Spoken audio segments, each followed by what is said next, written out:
So here's a quick explanation on RCL circuits. Here we have a GW Instec oscilloscope, it's a digital storage scope, and on the right we have a GW Instec signal generator, audio generator, and then we have the Pasco RCL board, which is standard Pasco product, and the part number is a CI6512. Now, the problem that most physics teachers encounter is the fact that they use the standard leads that are supplied with an oscilloscope, and the one side is connected to earth. If you now look at the board, you'll notice at the top of the board on the left hand side we have a circuit. Towards the left we have a signal generator. The one side of the signal generator is grounded. This is called an unbalanced feed. Then we have a resistor, an inductor, and a capacitor. You can see the values there, 8.2 millihenries and 100 microfarad respectively. Now, what happens is, looking down below, you'll see there's an oscilloscope. There's the two channels, and they are also, one side is grounded, also an unbalanced feed. If you look at the left hand side, you'll see the mains connection. It's also earthed. This is obviously a safety factor, and if that earth is removed, it will then pose a danger to both the user and students, which is obviously not allowed. So if you look at the circuit, and you can work it out for yourself, looking at the purple one, you'll see that 1 and 2 are connected across the capacitor, and you will notice that 1 is the hot wire and the 2 is the earth, and you will notice that also on the right hand side of the capacitor it's also connected to earth.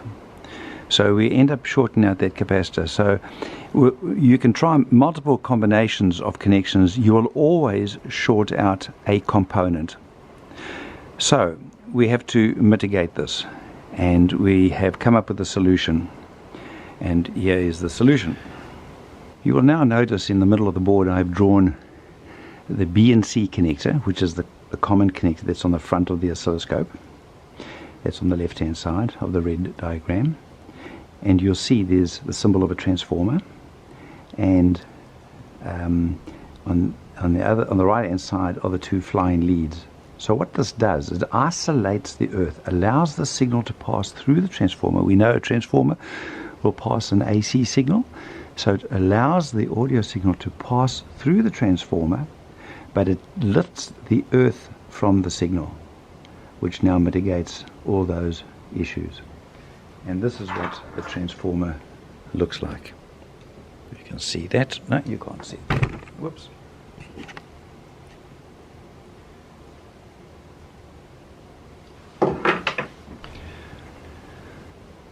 So as you can see now, we have the oscilloscope's standard leads being used, and we have a signal on the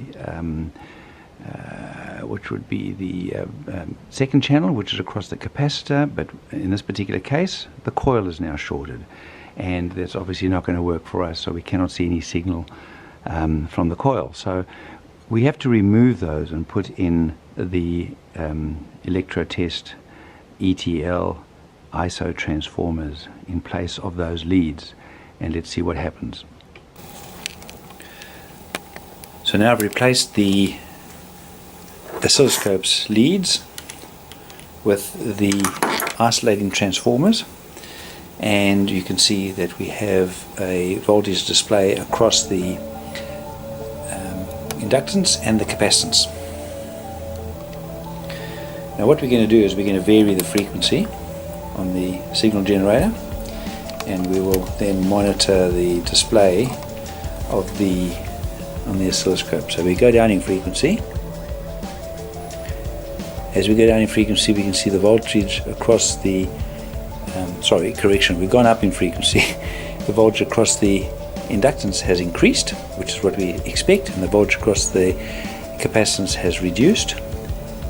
And we go up, down in frequency, and the converse happens. Just need to change the time base here. We can see now the voltage across the inductance has reduced and the voltage across the capacitance has increased. Just go find the stage where both are equal to each other, and that's pretty much, I would say, there. And if we look at the frequency,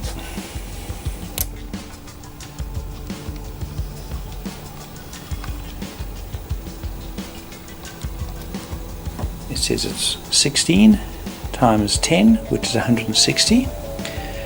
And the feature about this oscilloscope, which is great, if you push the measure button, you can see down here some parameters, and there we can see it says the frequency is 160 Hertz. Now we will apply that in our formula, and we will see what we get as the calculated resonant frequency.